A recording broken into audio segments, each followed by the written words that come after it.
What is up, you guys? It's your boy Ghost, back out of the haunted house to bring you all a brand new video. Today is currently the last day of Zenless Zone Zero Season 2, and I wanted to make my own account tour video before we head into Season 3. Now, before we continue, here is how I want to structure this video. First, I will show off my roster, then my W engines, my favorite characters builds, plans for future investment, and lastly, who I plan on pulling inside of Season 3. Now that we have that out of the way, leave a like and subscribe, and let's get into it.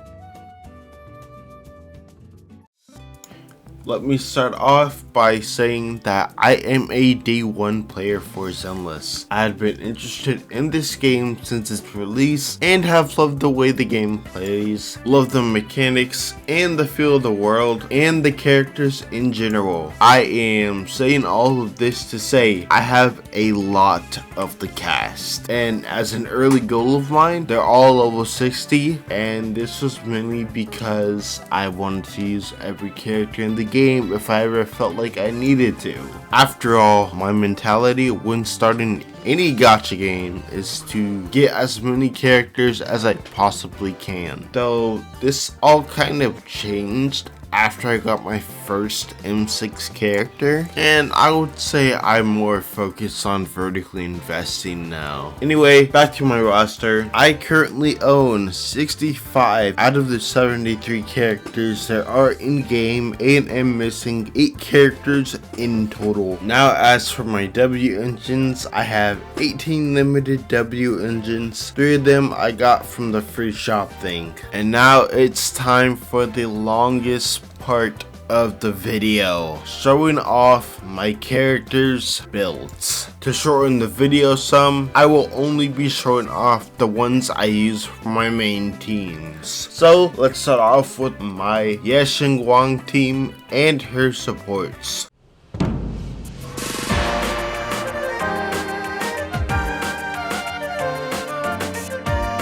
Let's point out the massive elephant in the room first and just say she currently is M6W1. I absolutely adore this character, and she was the first one to make me actually go all in on spending for a character. Before her, I would only just get the character and their signature weapon, but why does she just look too good for me to pass up? If there was any character in this game that I would actually get more W engine copies of, it would be hers. I just love her design and think she is one of the most prettiest characters, and I just love her skin, but I hate that her story wasn't as good as most of the characters. Hopefully we get more in the future and they make her feel not shoehorned in. Anyway, here are her pieces, and she is not cracked by any means, but she at least has a full set of S rank or above discs. Anyway, I love this character, and yeah, let's move on to the next.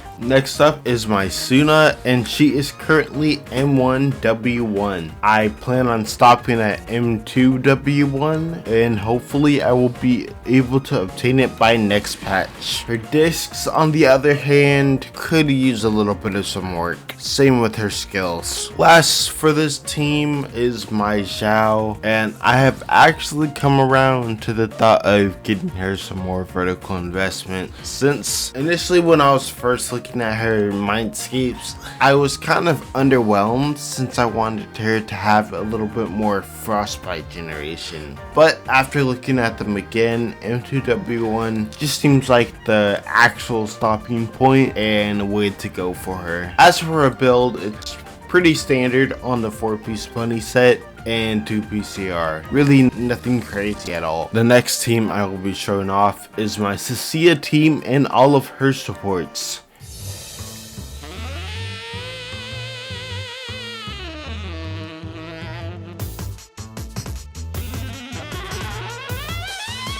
First thing I'm going to be showing off for this team is going to be my M6 Cissia. Now, you might be asking, why did you M6 Cissia of all characters? To which my answer is, I just really like Cissia in the story.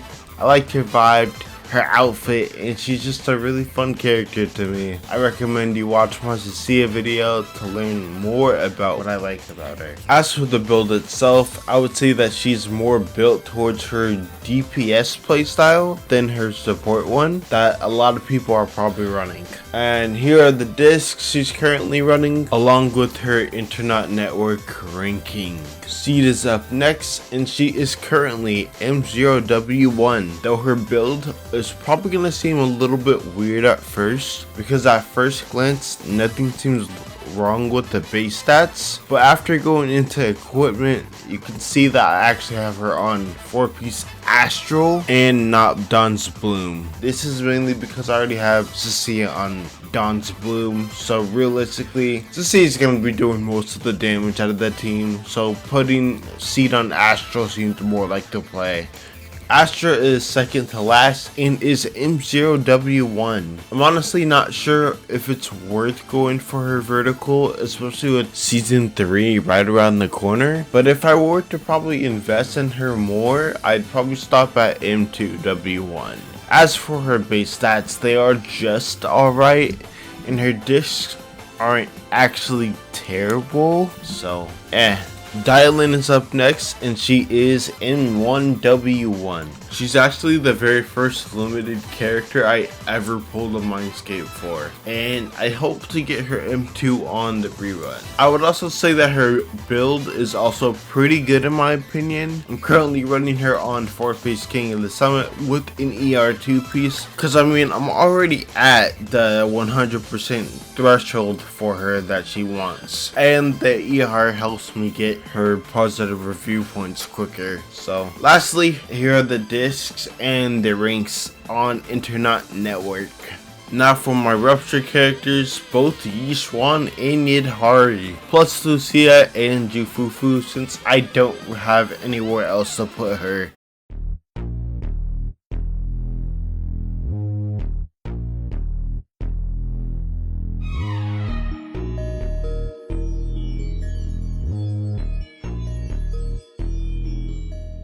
I know this section says Yidhari, but let's actually start off with my Yixuan first. She's also currently M0W1, and I do not plan on getting any vertical with her. Though I do think she is a very fun character to dance with when it comes to Miasma Priest. My problem is just that I already have my actual Rupture DPS of choice, and I'm not really into her personality when it came to the story. She just comes off as somewhat stoic to me. Anyway, here's the base stats, and while she has the correct 4-piece set, she's not on the correct 2-piece set, and I'm guessing it's because she's sharing pieces with someone. It's probably Miyabi if I'm being honest. Anyway, here are the discs. Yidhari is next, and she is the actual Rupture DPS of choice I was talking about. She's currently M0W1, and I plan on M16 her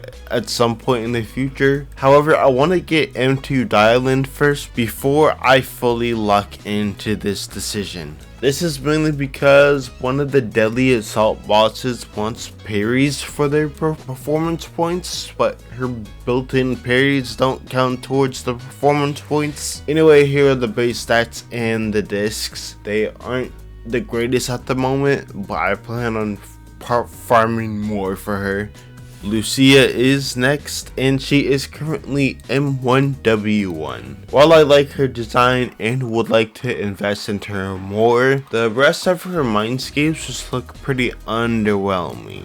I would say maybe M2, but even then, I've just heard it ends up at diminishing returns, so I don't know if that would be a smart decision. I'll probably ask Riven about it, to be honest. Anyway, as for her build, she's got her base stats and her discs.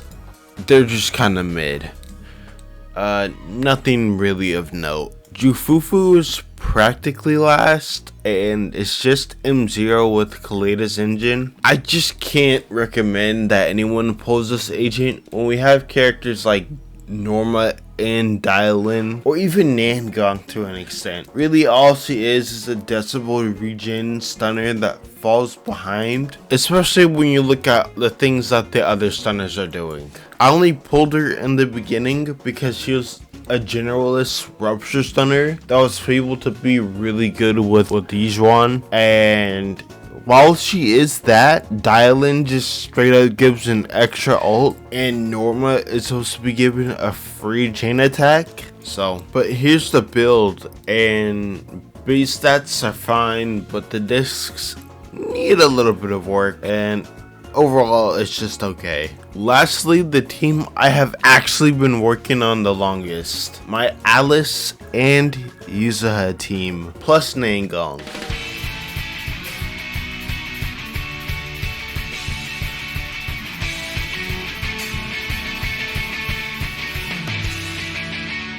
Starting off with Alice, she is currently M2W1 and my end goal with her is M6. I think from the description of it, it sounds kind of nasty. Plus she's cute, so I do want to M6 her at some point, but it'll be something I do over time. Anyway, her base stats are just fine, though when it comes to her discs, they really piss me off, since anomaly characters are just so ass to build.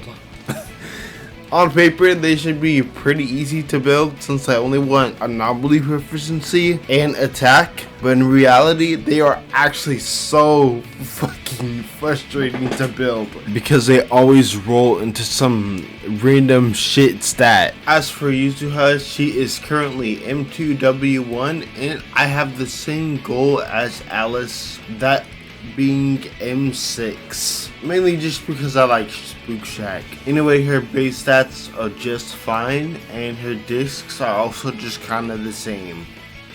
Last but not least, we have my Nangong, which is M0W1, and I plan on getting her M2W1 since this seems like the only way to complete this Alice team so far.